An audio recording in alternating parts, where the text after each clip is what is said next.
what cold reading is and how it's used? Cold reading, I suppose, is the way that a complete stranger can seemingly tell you everything about yourself without being psychic and without knowing anything about you. In essence, the cold reader or psychic is supplying a lot of words, and you as the sitter, the other person, is supplying the meaning to those words. And it relies on a lot of techniques. It's not really a question of forensic body reading and the sort of things that people might... It's not really normally even that clever. There are linguistic tricks which, unless you're aware of them, are very easy to fall for. And those tricks can give the impression that the person knows everything about your character, or might refer to facts and things from your life or from your past that they seemingly couldn't know about. So if a psychic, a so-called psychic, a trickster, was trying to pretend to guess, I don't know, the name of the sitter's grandfather or something like that, what would be the kind of thing they might do? Well, very often, I mean, even guessing the name of a grandfather, if you back up, what tends to happen is that the psychic will, if it's with a group of people, throw out a name and say, I'm getting the name John or Albert or some name that's sort of suitable for the age group they're working with. And now that name could refer to a person in the audience who's living, or it could refer to someone that's died, or it could be a friend of the person. You know, it really could be anything. So it's up to somebody to pick up on it and turn it into what they want it to be. And of course, if they say, yes, that was my husband, then the reader can go, yes, that's right, he's here, he's saying he still loves you, or whatever that is. And they turn it back into, make it sound as if they were saying it was your husband, when in fact it could have been anybody, it could have been the name of the person that was sat there.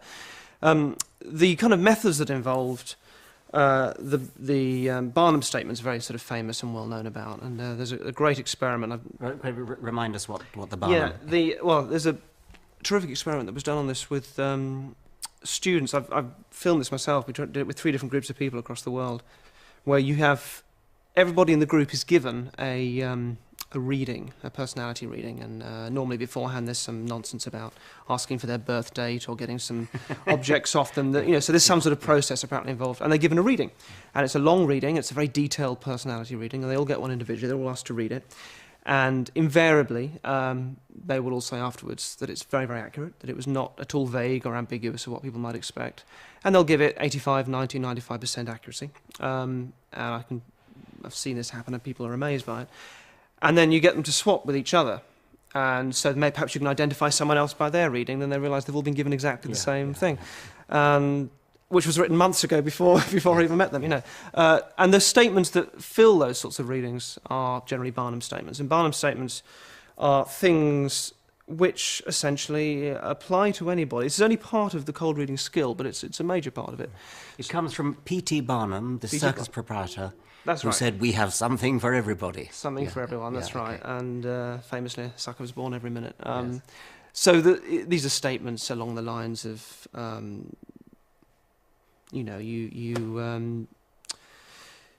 you're somebody who you tend to keep people a little bit at bay, but when... You're a caring person. Yeah, you're a caring, you keep people a little bit at bay there. You tend to keep people at arm's length, but when you allow people into that inner sanctum of, when they become your close friends, if they betray you, then that really hurts, And you're not saying anything other than you're closer to people that you're close to. Then it means nothing, absolutely nothing.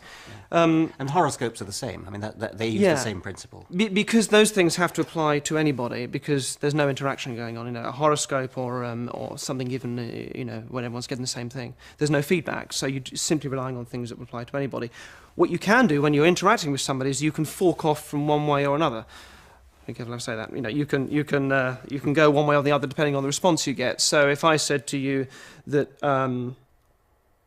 the spirits are telling me you've got quite a temper, you could answer yes or no to that. You might agree or disagree. Now, if you agree with it, it feels like a hit, and I can say yes, that's right. I can sense that you've got a real temper. ... If you say no, I can say.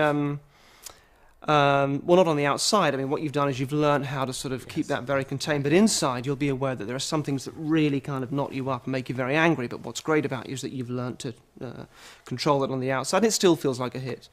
Linguistically, what they tend to do is they say, they put the word not into the question, so they'll say things like, one recent reading I was listening to was, she said, now you haven't been drinking a lot of water recently, have you?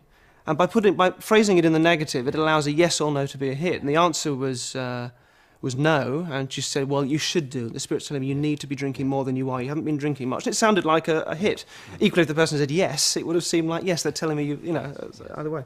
Then a common ruse also is to make statements that allow you to have both sides of the coin in one go. So, for example, if I said to you, you've got an extrovert side and an introvert side, that's not remotely convincing at all. That seems to be a given. But if you say to somebody, when you're at a party, you're very good at being able to hold court. You can entertain people. You're very good at being really the life and soul of a party. But what's interesting about you is that when you walk away from that, you'll often find yourself at home running back through conversations in your head and wondering, oh, what did that person mean? Why did I say that? That was stupid. And when you're even at those parties, even though you like to think that you're somebody who can be in charge and very charismatic, you'll often find yourself just stood there thinking, God, why am I here? It's like everyone is a million miles away, and you're aware that that is a facade that you put on. Now, whether or not that applies to you, the fact is, all I'm doing is saying that you've got an introvert and an extrovert side, which cancels itself out. It means nothing. And yet most people will find a way of sort of making that easily fit themselves. Now, when you analyse these things like the Barnum effect and cold reading, you're doing it in a sort of rational way. I take it that the psychics and palm readers and astrologers and people who do it know perfectly well what they're doing, and therefore they are fakes. But are all of them fakes, or do some of them somehow manage to fool themselves as well? I think the difference is how good they are at it, which is unfair in a way, because it maybe a bit becomes, or maybe it's unfair. The good ones are the fakes? I think the difference is you can see when cold reading's at work, when you know the tricks, when you know the same old things coming out about. You've got an old box of photographs at home with and you've got the sort of the tricks that they come out with, and the pushing for statements, making somebody make a statement hit, and if they don't, moving on to the next person. One I was listening to recently, you've been doing a lot of spirit telling. You've been doing a lot of sewing. And that woman was like, no. She said, well, is it somebody in the spirit plane has been doing a lot of sewing? No, she couldn't make a hit. And so went to the next person, is it for you? You've been doing a lot of sewing? The woman was, no. She said, well, there's a coat, you've got a coat at home with, there's a button that's loose or a hem that's loose. No. I mean, it wasn't working. And in the end she said, well, have a look for that, my dear. They're telling me there's a and it went from somebody to nothing. So when you see that, that's clearly that person they know exactly what they're doing. They're desperately trying to get a hit. However, I think the people that are, I've been to psychic training colleges and seen people that are very sincerely trying to learn. They've been told they believe that they're a bit psychic because, we all have a certain amount of intuition, and we all, if we misunderstand things like kind of coincidence and a phone ringing because we've been thinking of somebody earlier on that day and the phone rings and it's them, we might mistake that for being psychic if we don't really understand how those things can easily happen quite a lot of the time. So I think there are plenty of people who learn it genuinely and really think that, whether it's palm reading or tarot cards or whatever, that there really is a system. And they just they go to a training course. These things do exist. But equally, you can buy books on it nowadays. Yeah. I mean, but I'm just trying to get into the mind of one of the instructors on the training course. I mean, the instructors on the training course are teaching cold reading while dressing it up as though it was genuine. So they really are charlatans then. I think so. I think so. It's difficult because cold reading is something that you can be taught to do without it seeming like tricks. Okay. I've been in a situation where trainee psychics are sat around saying things to each other like, I'm sensing there's... some of the great things I heard was, I'm sensing you're on a bus and the bus is going the wrong way, but it might not be a bus, it might be a relationship. And when you're hearing things like that, you think, well, okay, this isn't cold reading, this is just people sort of hypothesizing intuition and just learning to I'll just speak openly, and I know this other person's going to make it fit because we're all partisan and we're all learning together. And that just seems sort of naive and a bit of a shame. When they're learning it all together, they're still dressing it up in their own minds as the spirit world talking to them, rather than... Absolutely. But all it is it's just being intuitive and being open and being... Well, just say what you feel. That's all it is. It's this whole thing of intuiting your way to enlightenment and knowledge, which is, a potentially disastrous way of thinking. As for what the teachers are teaching them, I can only imagine that the teachers who are maybe more media savvy, more sort of career psychics and mediums, are very aware of what's going on and very aware of what the tricks are. But it's difficult to tell. But yes, I've heard it suggested that sometimes these rather lucrative acts that people put on of psychic divination and things often start out as a kind of folie à deux, that somebody and his partner or his father or something kind of manage to convince each other that they can do something that they can't, and they sort of rev each other up. And then when they sort of realise that they're not quite as good as they thought, they kind of, each one tries to help the other one, because they in some sense genuinely believe it. Have you ever come across that? And are you talking about psychic performers? So I think I'm talking about psychic performers who actually use conjuring tricks and pretend that they're not, but still kind of half believe in that they really are psychic, because once they had a really good success, which was a genuine accident or something, and so they're encouraged by this folie à deux partnership, and maybe the partner rigs it so that even the performer thinks he's getting hits which he's really not, that kind of thing. I think the more common route, I think there are two common routes. One is the magician who crosses over to the dark side, who knows what he's doing but realises there's more money to be made in psychic readings than there is in doing tricks. We all know examples of that. We all know examples of that, but there's plenty of that around. Yeah. The other route is the sort of the stage medium, going back to sort of Doris Stokes very famously, sort of normally from showbiz stock, have normally been taught the skills by people from that world that just see it as part of performance, as part of showbiz. And again, I think those are skills that are then turned rather ugly. But that's a very common route as well. I think very rarely, I think, is there any real belief in it, other than the fact that if you are spending your life lying to people, how do you deal with that other than rationalise it in your own head after a while and decide, well, I do kind of believe in it, and I do believe that intuition, it may not be psychic, but I do believe that I'm intuitive, and that maybe that does give me an insight and it comforts people. And you start to rationalise it and maybe create a sort of a loose belief around it that follows after the fact. But I think very few people get into it at that level from any kind of sincere beginnings. They do make a lot more money by pretending to be psychic than they do by frankly admitting that they are conjurers. Yes, it's a huge racket, and there's a very fine line to be tread. I mean, in my world, I'm sort of, on the one hand, trying to create a magic illusion, on the other hand, wanting to be honest about it as well and kind of show people a bit of what it is. It's a difficult line to tread, and I think if you're morally really not too fussed about it, it comes down to, a lot of the justification that psychics give is that it comforts people.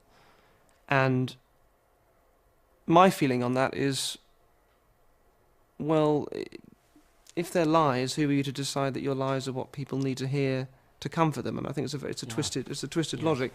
And I think that the reason is, if you've lost somebody dear to you, and I'm trampling all over those memories by telling you that they're here now saying this and that. I mean, that's none of my business. And if I'm just doing it because I can earn some money out of it, and when you watch these people at work, so much of it is ego. I mean, some of the mediums at these spiritualists show, especially the ones that aren't so good, they just look like second-rate stage hypnotists that you might see in a pub or in Corfu or something. It's horrendous, and it's that I find really quite ugly. Michael Shermer, in one of his books, has a story about how he was on stage with a medium who was calling up spirits and talking to people about what their dead relatives said. And Shermer unmasked it. He explained on stage about cold reading, told the audience how it was done. And afterwards, several people in the audience came up absolutely furious with him because he had shattered their illusions. And they seemed... It wasn't because he shattered other people's illusions, it was that he shattered theirs. I mean, somehow it was thought to be cruel when people were deriving comfort and consolation from being deceived in this way. It was cruel to break that deception. It's a question of sensitivity, isn't it? I mean, I think in the bigger picture, it's crueler to be taken in by that deception. It's crueler if you're somebody who is...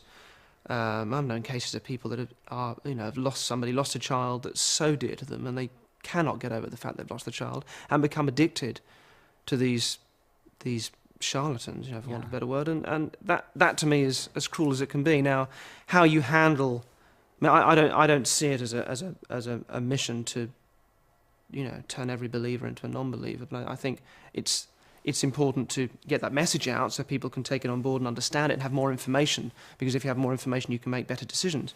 But on an individual basis, I think, yes, you have to be terribly sensitive in how you handle that, and I think maybe sometimes in some desperate situations you decide, well, maybe it's better left. Maybe that person should just have that illusion and live with it. I don't know. I'm going to go to a séance where a medium will no doubt call up dead relatives of people in the audience and things. And can you give me some tips to what to look out for, what kind of tricks to be aware of? Because I'm naive in this. I'm untrained, and it would be good to have some sort of psychology wisdom to look out for. I think you'll find it probably disappointingly transparent. I think with spiritualist services, a big difference is that the medium doesn't really have to do any work because he's got a whole room of believers, and that's the difference. If you approach any psychic with any sort of skepticism, you'll see through pretty much all of it, unless they happen to get lucky, If you go there as a believer, of course you're going to want to make everything fit, and if you're going to a church service every Tuesday, or I think it's normally Tuesday they do these things on, and you're desperate, maybe this will be the week that the medium will get in touch with Albert or whoever, whoever I've lost.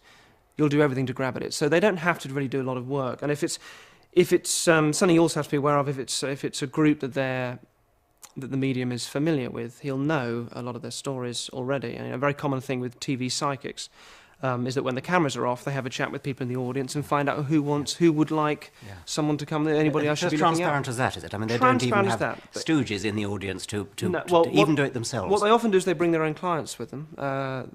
They say, come along to the filming because I think something's really going to come through on that day. Oh, right. Pick the ones that cry a lot and bring them along on filming. But very commonly, before filming starts, they come out and have a chat with the audience because they're all believers. Is there anybody you've lost someone who drowned? And okay, well, if anybody comes through that's drowned, I'll know that'll be for you. Okay. So much that work is done. It's just so easy, isn't it, when you think about it? Oh, it's tremendous. Yeah. When you're then actually doing when you're there and the thing is happening, the things to listen out for, it varies from medium to medium, and they all have their different styles. The best ones just keep talking. They know the value of just really not stopping and just bulldozing over any response from the audience. The worst ones pause too much. They get in too much discussion. They're found out. It's creating the illusion to the whole room that the medium's hitting one thing after another. Whereas if you really pay attention to what the person's saying, very often you'll just see they look a bit bemused and a bit bewildered. That does tend to happen. Again, depends on the style of the medium. The most common pattern is going to be throwing out a sort of a half statement, that kind of thing of,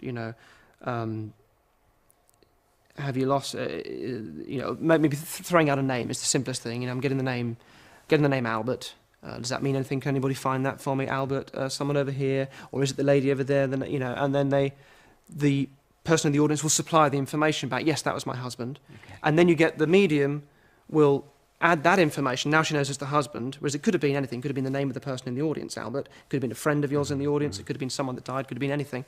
But now she knows it's the husband. She then feeds that back, or he feeds that back by saying, that's right, it's your husband here, and he's telling me that, you're a lovely wife, and moves on, as if he'd said it was the husband itself, but he hadn't. Yes. And that is a very common pattern all the way through. You get a statement that's made that's vague. I'm seeing something to do with an accident maybe involving water.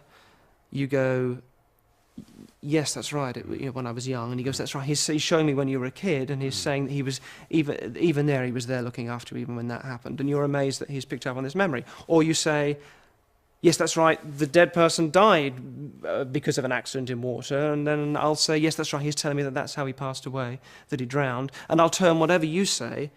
So I throw out some words, you give me the meaning, and then I carry on, I reiterate, I feed that back to you as if that's what I intended from the start. That's a very, very common pattern, and not too difficult to spot, although it's so quick that you really are left with the impression that the medium has all the information and is giving is giving the person in the audience bit after bit, and they're not. He's not. He's saying very little and waiting for the feedback and then throwing back. What you'll see is far from it being all vague or saying things that apply to just everybody, you'll get very specific details being thrown at you. So I'm seeing a pair of cufflinks with a sort of a red jewel or something, something really quite specific, and normally the person doesn't quite make it fit, but then the medium will keep on pushing and start to turn into something else. So it's definitely some jewellery, it's definitely showing me jewellery. And then, of course, they're going to make jewellery fit. Well, yes, it was, I've got some jewellery at home. That's right, he's saying, have a look in your jewellery box because it's something there you've forgotten. And the red cufflinks have been forgotten. So keeping track of, well, what was the medium pushing for at the beginning? And one thing I saw was there's a dog. He's saying it's something to do with his dog that used to sleep in the hallway. And the answer sort of came back, sort of, no. Yeah, well, it's something in the hall. It could be a picture of a dog. Is there a picture of a dog in the hallway? And the answer came back, no. I mean, I've just put up another picture. I put up a picture in the hallway of the family or something. That's it. He's saying he doesn't like the picture in the hallway. The dog was forgotten. Yeah. But it actually started off talking about a dog. Yes, yes. And purely because of what the audience member said, now it's about a picture in the hallway. It's become something completely different. But it looks like the medium was just sort of fumbling. Yes. Whereas in fact he's gauging everything on what the person's giving him. I suppose the other thing, I imagine some people listening will be saying to themselves, oh yes, well I see that. But on the other hand, I was told a story by somebody who was told a story where the medium really did get an exact fit. And I suppose the point there is that stories only get passed on the very rare occasions when they do get an exact hit. I mean, nobody goes around telling stories of fails. Exactly. failures. Well, one of the first things you learn as a magician is that you do a trick, but half of the trick happens afterwards when that person remembers it and then wants to tell somebody else in a way that doesn't make him look stupid or look like he's been fooled. Yes. So things get exaggerated. In the same way, if you've had a great holiday and you come back and you want to tell everybody about it, So these stories we hear are always deleted and edited and twisted in all sorts of ways. I heard a tale which I thought was kind of interesting of a psychic who was at a policeman's event, and apparently it was a psychic the police had used. Although I think normally it's psychics saying they've helped the police, but either way, she was at this event, and this was being told to me by a friend of somebody who was there that the psychic spoke to at the end of the evening. And the psychic came up to this guy who was a policeman and said, "Oh, very nice to meet you," and shook his hand. And as she shook his hand, she sort of stumbled back a bit and rolled her eyes back into her head, and said in a sort of far-off voice, "Oh, you better leave. Henrietta's cold. Henrietta's cold. She's waiting for you." And then she snapped out of it and said, "That was who's Henrietta?" And the guy was amazed, because Henrietta was the name of his car. And when he went outside, it was snowing. So Henrietta was cold. Now, this guy tells my friend tells me with that air of, how do you explain that? Yes. And obviously it's a lovely story, and who knows what actually happened, but it's a great story that's come out of it. But if the woman had gone up to him and merely said, "Well, apparently you call your car Henrietta," which was the only bit of information that was of interest, that was the name of the car.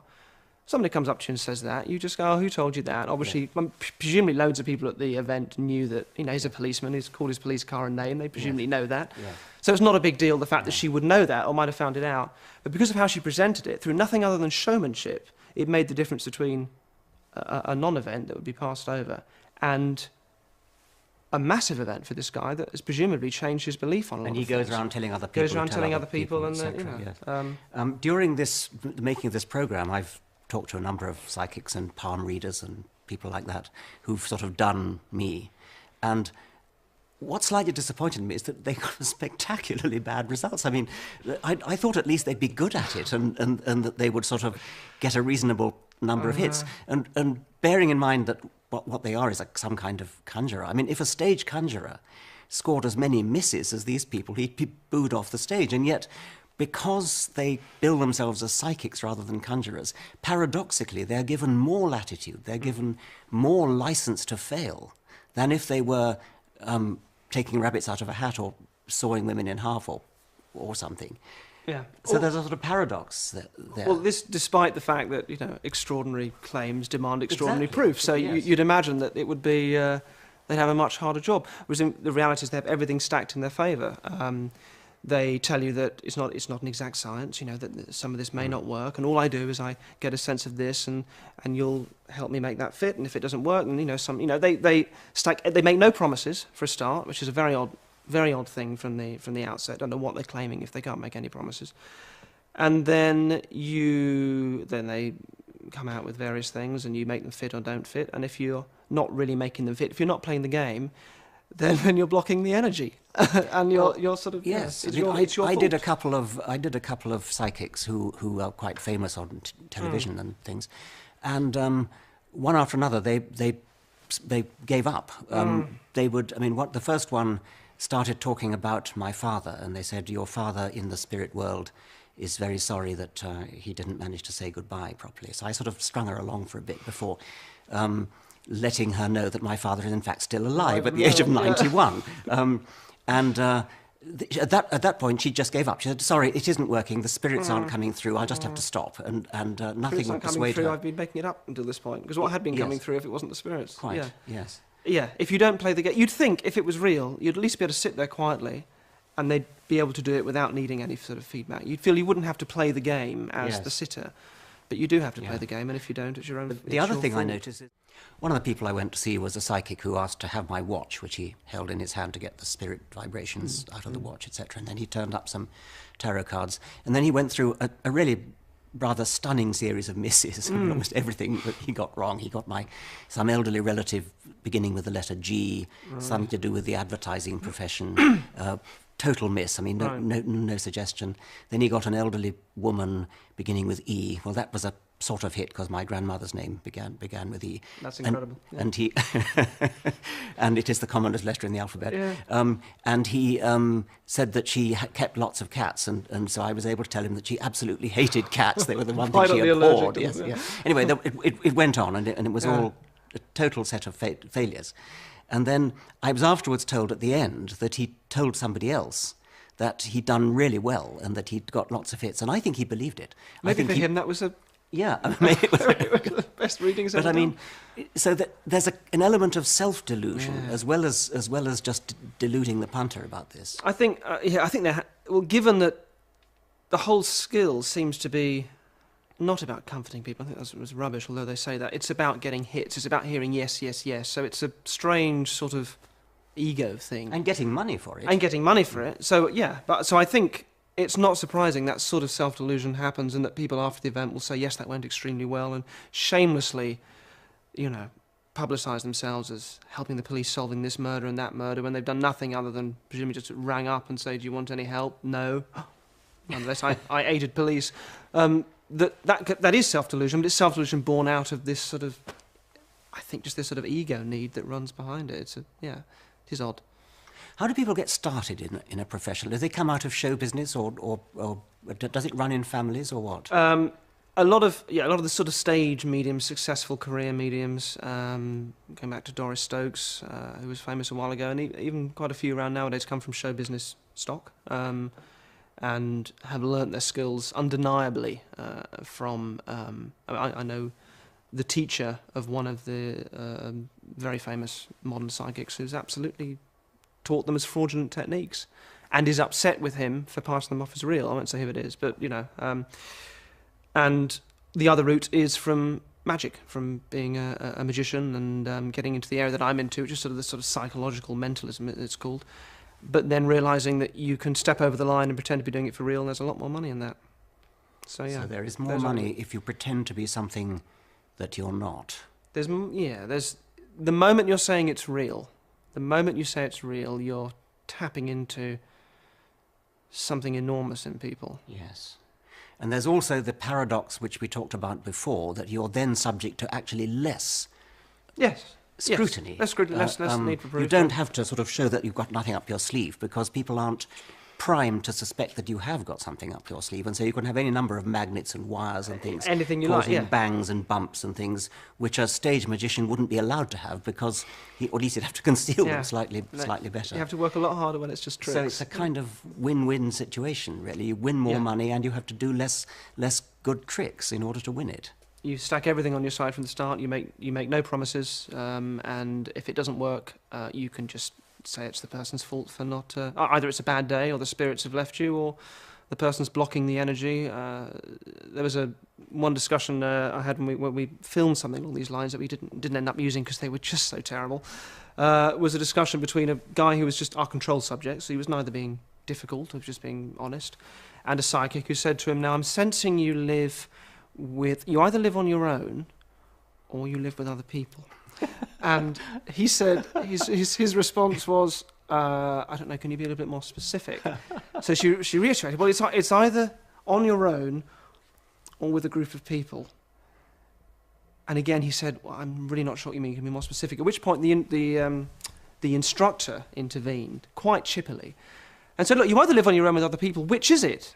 And he said, well, I don't know how to live with my family. I'm not sure what that means. She said, well, then you live with other people. Don't block the energy. And was quite livid with him. I can't remember your question, but I just thought that was funny. It's very funny, yes. If you ask about the growth of irrationality, why people want to be hoodwinked. Do you think there's... Sorry, just one second. Just a minute, Richard. Okay. I'm always very bad at sort of gauging the zeitgeist, but do you feel that there's any kind of growth in gullibility and in exploitation of gullibility going on at the moment? I think the psychic industry has been around for so long. It's by no means is it a modern phenomenon. Very big in the 19th century. Huge in the 19th century, yes. But in its way, always sort of been around. Always been around. And the spiritualists of the 19th century that were making tables rise in the air and tambourines bash around in the dark, and now, because since infrared photography was invented and they were caught out by photographs in the dark, now they've turned into the modern day spiritualists who just talk, and it's a lot more difficult to disprove. So it's been around for a long time in different guises. But we live in an age where less people are going to church, and there's a suspicion of science, I think, through the relativist agenda that we've been through of all truth is equal, and nothing's really true, and that my truth is the same as your truth, and it just comes from my culture and my values, and that's all there is. And if you buy into that, then the scientific model is just one model, which is no more or less valid than the New Age model or whatever. And that way of thinking throws all rational discussion out the window, and all possibility of the importance of evidence and the importance of discussing these things as adults out the window, and you're sort of left with a culture where everything's as valid as everything else. So of course that's going to perpetuate an acceptance of alternative medicines, obviously, which are huge now, and belief in these psychics and charlatans, and that industry as well, of people that realise it's a fairly easy job to get up on stage or sit one-on-one with somebody in their front room and charge whatever to trample over your memories of a child that you've just lost. I mean, it's yes. Revolting. I'm slightly surprised that the academic sort of Sude's cornery of cultural relativism and things, which is big in academic departments in universities, has actually trickled down to that extent into the sort of mass audiences that are fooled by these fakes. I mean, it sounds as though that has been a trickle-down effect, but perhaps they're not aware of it or something like that. I think, yeah, it feels unfashionable to talk to people about the importance of evidence, of testing things, even just in a little way. A friend of mine who's a psychic told me about, she puts crystals in her plants and they grow better. And I said, well, you've got loads of plants. Have you ever put two in the same window and watered them the same? Maybe just put crystals in one and not the other. And I did that, and I don't think that's being, nasty or rude. It's just kind of curiosity, isn't it? And but that was being very... Did you take offence at that? A little. I was being Western. Yes. I mean, I've actually noticed that people have taken offence when I've made the very gentlest and mildest suggestion of something just beginning to approach a sort of test. Yeah, it's curiosity, really, isn't it? But I suppose one person's curiosity is another one's, is offending somebody else. But I think, yes, there is... The trickle-down effect is interesting. I think it's always been there, but I think there is... I think with the TV as well, it's become a big thing on TV, and with the amount of TV psychics and mediums we've had, that's brought up a whole load of career mediums and psychics that now can easily get a spot on TV, or cheaper to hire or cheaper to go to than the really famous ones, and it's just become an industry that we're more aware of now. Do you blame television, whatever they call them, commissioning editors and people like that, for pandering to this sort of thing? I mean, going after ratings by giving airtime to what they must know are fakes and charlatans? I think you can't. I mean, it's the same problem with newspapers printing horoscope and scaremongering stories about MMR vaccine or things that aren't they're not really giving the facts, because sensationalist stuff sells papers, and it's the same, obviously the same with TV. But someone I know spoke to me after a show that I did, and there's a famous TV medium psychic show where a guy goes around and visits haunted places and is able to talk about and channel various spirits that are there. And it's a very entertaining, very, very popular program. And normally they often go to pubs and hotels and places like that that are supposedly haunted. And this one pub had a story of a murder and a ghost that was behind it. And everybody knew it, everyone in the town knew it, it was famous for it. And the film crew came to that town to investigate it and to do a piece on it. Don't tell me they staged it. No, but they asked around. So Yes. they asked around. So the production crew all knew about the story. So for the medium on to find out about it was no challenge at all. I mean, the fact that he could come up with the details of a murder and the ghost was no challenge at all, because he would have known that anybody could have told him, because it was general knowledge, popular knowledge in the area. So he goes on the show and he channels these spirits and talks about the murder and comes out with all these details, and it might look impressive if you didn't realise that he had access to that information. But what this person told me, when he spoke to me after the show, was that the pub owner had made up the story about the murder and the ghost just to create a bit of colour around the pub, and so he wasn't impressed at all. And you can't help but think, those people making that show, they know it's rubbish. They know, yes. But it's a popular show, so Yes. And they would defend it by saying, oh, it's good for ratings, people enjoy it, don't be so exactly. po-faced. Just Exactly. enjoy it. It's just a laugh. That's what they would say. Exactly. And then you speak to people, on the other hand, who really, on the basis of programs like that, and and other stuff that happens to them in everyday life, like the phone ringing and someone they've been thinking of, really base their beliefs. They change their life. They live their lives according to these messages that programs like that and things like that give out. So I think there's a responsibility that's ignored, but I don't know how on earth you police that. I have seen television alleged documentaries in which they're talking about ghost stories, and they'll get somebody to tell a ghost. I mean, everybody's got a ghost story which they heard somebody else tell, which perhaps they believe. But where the television people did something I think really quite wrong was they staged it. So instead of just allowing the person to tell the story, Right. they actually got actors to recreate it, to create the story, and they didn't claim that they were really filming it. They admitted that it was actors, but nevertheless, the fact that it was, and the fact that they had mist all over the place in a spooky atmosphere, would have given far more vividness to the alleged story. I forget whether it was a ghost story or some uncanny coincidence or whatever it was. But I know what it was. I think it was people claiming to meet each other in dreams when they were asleep. Right. And so the three men went to sleep, having agreed to meet in a certain place, and the television company actually staged a meeting with sort of mist swirling around and things. And then they said, well, of course, this didn't actually happen, but nevertheless, They put the idea in they your head. put the idea Yeah. into your head. And that I think taps into, by making it visual and give it, that's part of the problem, part of the reason I think why these things are so appealing, and why it's much easier to believe in a psychic or a spiritualist, because what they're saying they're doing is quite easy for us to sort of grasp. We can make simple images, vivid images in our minds of what that involves, or what a ghost is, or what a psychic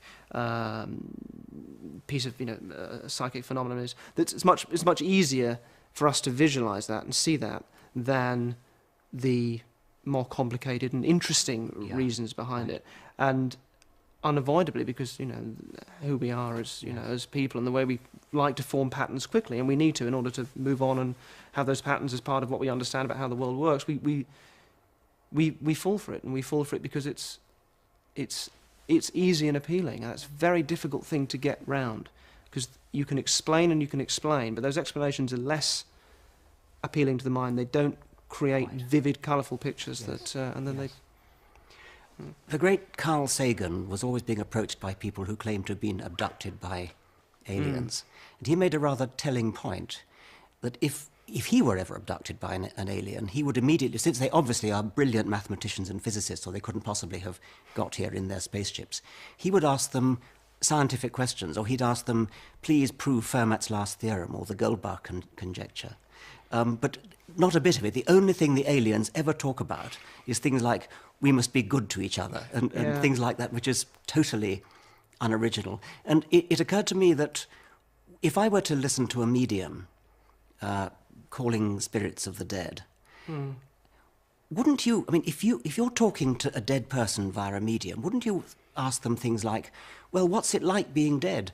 Do you eat? Do you sleep? Do you sort of have parties? Do you, what's God like?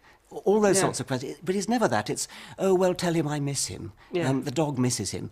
It's always so incredibly Banal. And unimaginative. And also, they tend not to go anywhere either. I mean, when you listen to the demonstrations in a spiritualist church, it really is just about what they believe they're doing is supplying proof. So they're telling you that you've got a box of old photographs in a cupboard, and that you have got a scar on your left knee from something when you were young, or that you had this or that accident, and telling you these things to just sort of constantly supply proof. They never really go anywhere. There's never any sort of real advice involved, which maybe in a way is a saving grace, that you're not telling people to go away and behave in a certain way, but I don't think excuse it at any level. But yes, it is mind-numbingly banal. And also, you'd think if they really were able to give all this information, they'd at least be able to sort of say their names clearly, as opposed to just sort of giving letters here and there, or being vague about whether the name refers to themselves or the person. It's just talking about the illogicality behind so many of these systems, and tarot cards, which are obviously very, very popular. The deck is mixed, and you choose a number of cards that's sort of laid out, and then your fortune and fate is read from them.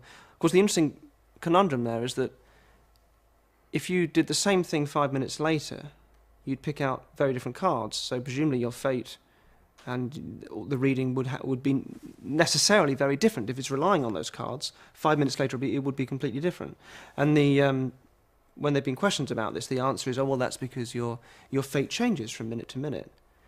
But then you have to think, well, so presumably to get a tarot reading, you'd have to constantly be having a tarot reading over and over again in order to know what the accurate situation is, if it constantly changes from minute to minute. Does that make any sense? I thought they claimed that the act of shuffling was somehow guided by the spirits, so that the right 5 cards come to the top of the pack. That's true, but the right 5 cards, if I'm a tarot reader and we shuffle and the 5 cards come out, and those are the 5 cards that dictate your fate, that's great. And if you went away at that point, that's fine. I've told you your fate, and I've told you everything about yourself and your past, present, and future. But if you said, let's do it again. Yeah. If you said, great, can we just do that one more time? Would you not expect the same cards to come out, because it's fixed? It's a good question. And if there are other ones, then wouldn't we, but they say, well, it's because your fate constantly changes. Each time you deal the cards out, your fate changes from minute to minute. So the only answer for you is you'd have to consistently go back. Yes. When would you stop? When would you have the correct one? I don't understand that at all. Yes. One of the psychics that did tarot cards for me shuffled the cards. Did she shuffle them? I can't remember whether I shuffled them or whether she shuffled them. But I asked the question, but how do the spirits actually influence the position of the cards? And that was the point where she gave up. It was a different one. She gave up at that point because I was being... You're blocking the energy, I was being too inquisitive. I was being too sceptical. And so that brought the thing to a halt. I had the same thing with the palmist. She started talking about it, and I was trying to be interested, and I sort of was interested. I'd never had it done before. And I said, so what is the link between your personality and your future and so on? What's the theory behind how that actually gets into the hand? I thought that would be an interesting answer. Same thing, blocking the energy, end of session. Yeah, I think from psychics to spiritualists to palm readers to graphologists to astrologists, the expert in question is either just simply deluded and naive, or they're using a skill called cold reading, which is a way of communicating information to somebody where it sounds like they know everything about you and they can reveal facts seemingly about your life and describe your character in a way that you'd be amazed by. Whereas in fact it's a linguistic trick, or a set of linguistic tricks, where they're saying words and you're constantly supplying the meaning yourself, but it can be very convincing. Barnum statements are part of the toolkit of the cold reading psychic, named after the showman P.T. Barnum, who famously said that he had something for everyone, and they are statements which apply to everyone, although they'll always sound very specific to the individual. Pretty much everybody's had some creative pursuit at some point that they've left behind them, and if I point that out to you, it might sound very insightful, but really it could just apply to anybody. It would certainly work for me. Me too. Hey. That'd be great. Thank you. Do you think that people are ever actually positively damaged psychologically by attending seances with mediums? I think there are certainly rare cases, maybe not that rare, of people who get quite addicted to it. You know, if you've lost someone that's very dear to you, it's an ugly situation where if you get addicted to a charlatan or a number of charlatans on stage, if you go to every medium show you can because you want to reconnect with someone you've lost, I think that's damaging. I think I remember reading. This was told to me by a friend of a woman who'd been to a rally given by Doris Stokes, who was a famous medium a little while ago. And what Stokes' people would do is they'd go to a new town and they'd have any number of letters coming in from people desperately wanting Doris to get in touch with someone they'd lost. So Stokes is turning up with, she's got all the information, she doesn't have to really do any cold reading at all. It's called hot reading. It's known as when you know the information up front. But what they'd also do is they'll go through the papers and find any stories of accidents or where people have been lost. And this woman got a phone call from Stokes' people saying, we know that you've... that Doris has, she's got a message for your son. You've lost a son in an accident, is that right? She said yes, it had been in the papers. It was quite a well-publicised thing. Well, she'd like to give you a message from her son, from your son. So would you come to the rally?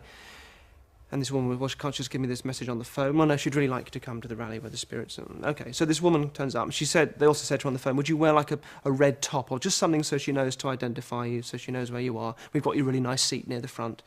So this woman turned up, a bit sort of bemused by the whole thing, but thinking, okay.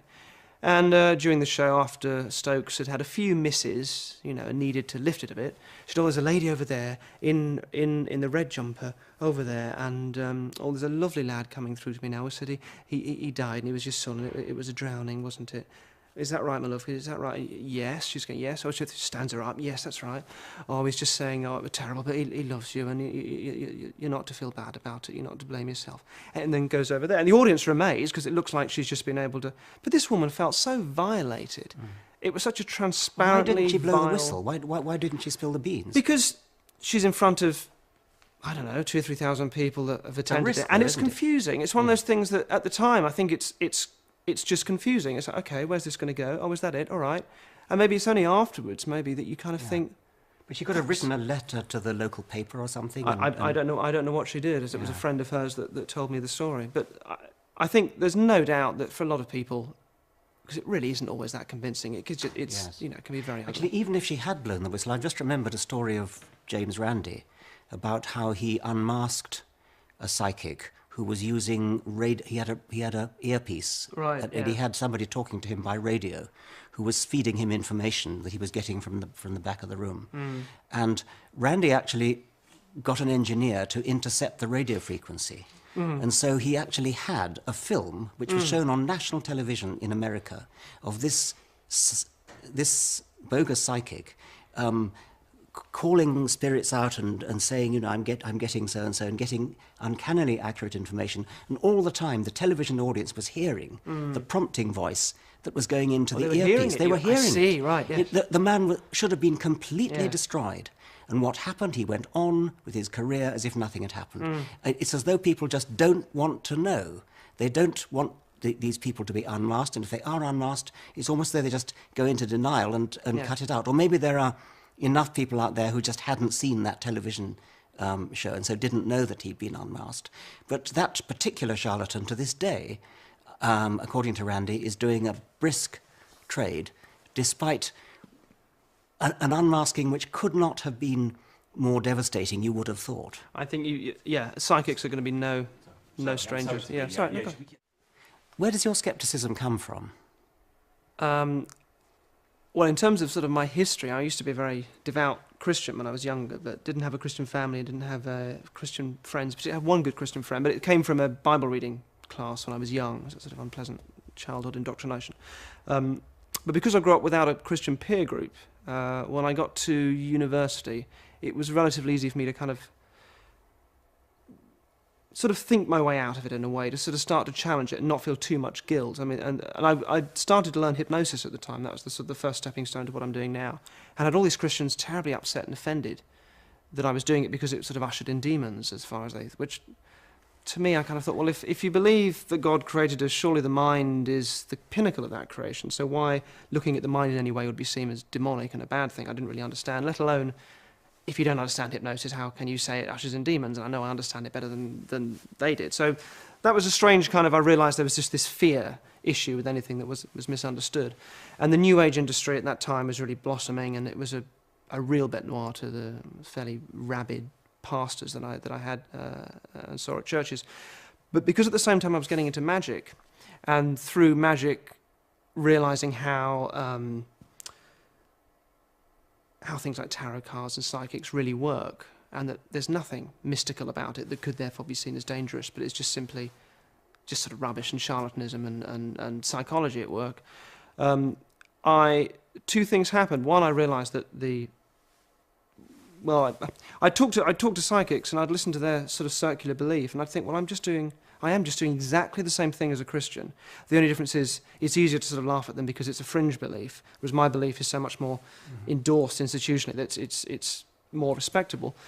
But I thought, well, I'm just being a hypocrite. So I started to read some theology texts and books about sort of how the Bible really kind of came together, and a kind of a mixture of books that I hope would at least challenge my easy, pat answers that I had as a young Christian. And I felt that if I could undo all the easy answers, if I just had a bunch of questions, that I might actually be able to build a much stronger, more defensible faith from it. And then that just sort of didn't happen. It just all seemed silly, and I realised there was no going back. And once you accept that the Bible isn't a historical account of things that have happened, then you're sort of left with no basis for it at all. From that, then, I wanted to defend my non-belief as strongly as I felt that I should have been able to defend it as a believer. So that's something that's been left with me. And on the back of that, and off the back of the magic, a sort of and understanding how these supposedly paranormal industries work, I think you end up just feeling, well, there's information. Being open-minded isn't about accepting things mindlessly. Being open-minded is about having the information and then making the best decisions you can. If a chap called Ian Rowland, who wrote a very good book on cold reading, made the point that if you're a chef and you think, well, I know if I put poison in this soup and give it to these 200 people, it's going to kill them. But hey, I'll be open-minded. That's not being open-minded. That's just being ignorant. That's just not working with the information you've got. So we have information on things like placebo effect and information like cold reading, and these things exist, and false memories and anecdotal and all those things that are important. And taking that on board is just about being able to make better decisions. That's about being truly open-minded, ignoring them and putting them to one side in this sort of pursuit of easy answers and intuition as the be-all and end-all of truth. That's not being open-minded at all. I think that's very narrow-minded, and certainly to laugh at people that say that evidence is important, I think that's hypocrisy of the worst kind to call them narrow-minded. Thank you very much. Thank you very much, Charles. Now, when you analyse these things like the Barnum effect and cold reading, you're doing it in a sort of rational way. I take it that the psychics and palm readers and astrologers and people who do it know perfectly well what they're doing, and therefore they are fakes. But are all of them fakes, or do some of them somehow manage to fool themselves as well? I think the difference is how good they are at it, which is unfair in a way, because maybe it becomes, or maybe it's unfair. The good ones are the fakes? I think the difference is you can see when cold reading is at work, when you know the tricks, when you know the same old things coming out about. You've got an old box of photographs at home with and you've got the sort of the tricks that they come out with, and the pushing for statements, making somebody make a statement hit, and if they don't, moving on to the next person. One I was listening to recently, you've been doing a lot of spirit telling. You've been doing a lot of sewing. And that woman was like, no. She said, well, is it somebody in the spirit plane has been doing a lot of sewing? No, she couldn't make a hit. And so I went to the next person. Is it for you? You've been doing a lot of sewing. The woman was, no. She said, well, there's a coat. You've got a coat at home with there's a button that's loose or a hem that's loose. No, I mean, it wasn't working. And in the end, she said, well, have a look for that, my dear. They're telling me there's a, and it went from somebody with, to nothing. So when you see that, that's clearly that person they know exactly what they're doing. They're desperately trying to get a hit. However, I think the people that are I've been to psychic training colleges and seeing people that are very sincere. He's here, he's saying he still loves you, or whatever that is, and they turn it back into, make it sound as if they were saying it was your husband, when in fact it could have been anybody, it could have been the name of the person that was sat there.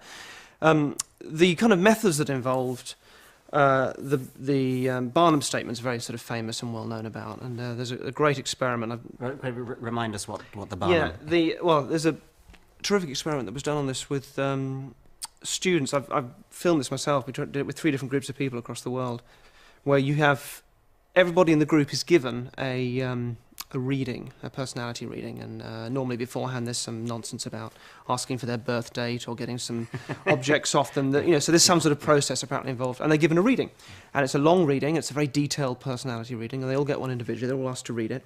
And invariably, they will all say afterwards that it's very, very accurate, that it was not at all vague or ambiguous of what people might expect. And they'll give it 85, 90, 95% accuracy. And I've seen this happen, and people are amazed by it. And then you get them to swap with each other. And so perhaps you can identify someone else by their reading, then they realise they've all been given exactly the same thing.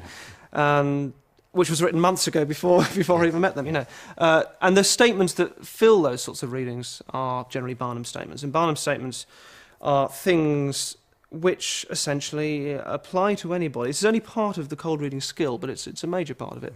It comes from P.T. Barnum, the circus proprietor, who said, "We have something for everybody." Something for everyone, that's right. Okay. And famously, Sucker was born with questions, so they'll say things like, one recent reading I was listening to was, she said, "Now you haven't been drinking a lot of water recently, have you?" And by phrasing it in the negative, it allows a yes or no to be a hit. And the answer was no. And she said, "Well, you should do. The spirit's telling me you need to be drinking more than you are. You haven't been drinking much." And it sounded like a hit. Equally, if the person said yes, it would have seemed like yes. They're telling me either way. Then a common ruse also is to make statements that allow you to have both sides of the coin in one go. So, for example, if I said to you, "You've got an extrovert side and an introvert side," that's not remotely convincing at all. That seems to be a given. But if you say to somebody, "When you're at a party, you're very good. You're very good at being able to hold court. You can entertain people. You're very good at being really the life and soul of a party." But what's interesting about you is that when you walk away from that, you'll often find yourself at home running back through conversations in your head and wondering, "Oh, what did that person mean? Why did I say that? That was stupid." And when you're even at those parties, even though you like to think that you're somebody who can be in charge and very charismatic, you'll often find yourself just stood there thinking, "God, why am I here?" It's like everyone is a million miles away, and you're aware that that is a facade that you put on. Now, whether or not that applies to you, the fact is all I'm doing is saying that you've got an introvert and an extrovert side, which cancels itself out. It means nothing. And yet most people will find a way of sort of making that easily fit them every minute. Yes. So these are statements along the lines of,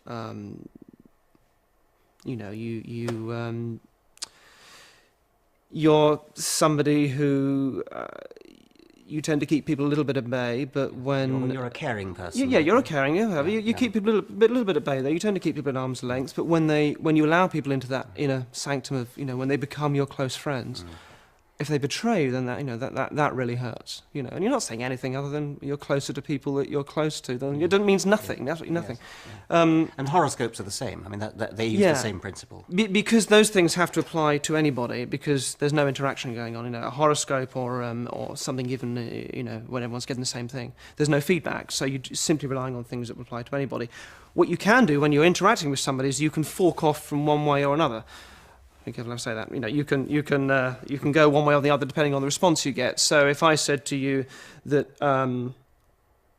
the spirits are telling me you've got quite a temper, you could answer yes or no to that. You might agree or disagree. Now, if you agree with it, it feels like a hit, and I can say yes, that's right. I can sense that you've got a real temper. ... If you say no, I can say.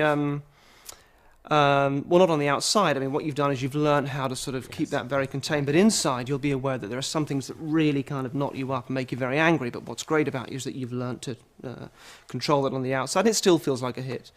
Linguistically, what they tend to do is they say, they put the word not into what cold reading is and how it's used. Cold reading, I suppose, is the way that a complete stranger can seemingly tell you everything about yourself without being psychic and without knowing anything about you. In essence, the cold reader or psychic is supplying a lot of words, and you as the sitter, the other person, is supplying the meaning to those words. And it relies on a lot of techniques. It's not really a question of forensic body reading and the sort of things that people might... It's not really normally even that clever. There are linguistic tricks which, unless you're aware of them, are very easy to fall for.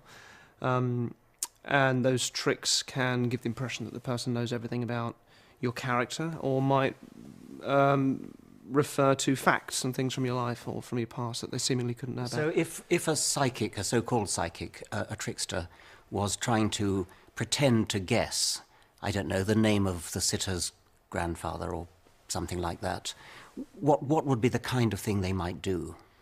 Well, very often, I mean, even guessing the name of a grandfather, if you back up, what tends to happen is that the psychic will, if it's with a group of people, throw out a name and say, I'm getting the name John or Albert or some name that's sort of suitable for the age group they're working with. And now that name could refer to a person in the audience who's living, or it could refer to someone that's died, or it could be a friend of the person. It really could be anything. So it's up to somebody to pick up on it and turn it into what they want it to be. And of course, if they say, yes, that was my husband, then the reader can go, yes, that's right.